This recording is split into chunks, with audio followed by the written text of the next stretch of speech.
اليوم قاعد بالبيت وضايج ومال من أكل البيت. قلت للعائلة يابا بدلوا خلي أروح أعشيكم بالمطعم. بيها شي عمي أخذ عائلتي وأروح للمطعم؟ الله أكبر عليكم، حالة حال الواجب. المهم يابا أم الجهال ايش تاكلين؟ قالت كباب. قلت له يابا جيب لها كباب. الجهال قال وريد قاص جيب لنا قاص.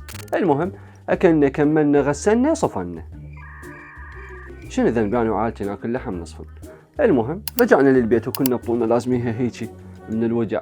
البياع بدأ من الجهال وللفجر كنا بياع.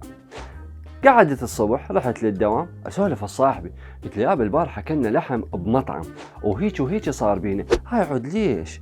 كان يقول يابا هذا تلقاه اللحم لو هندي لو افريقي لو استرالي لو مدري شنو. قلت له شنو السالفه؟ اللحم العراقي وين لا؟ قال موجود بس تلقاه ب 20% نسبه 20% خبط. هذا الحكي سعر نفر الكباب ب 25,000. انا بس اسال سؤال واحد، هاي عود ليش تخبطون؟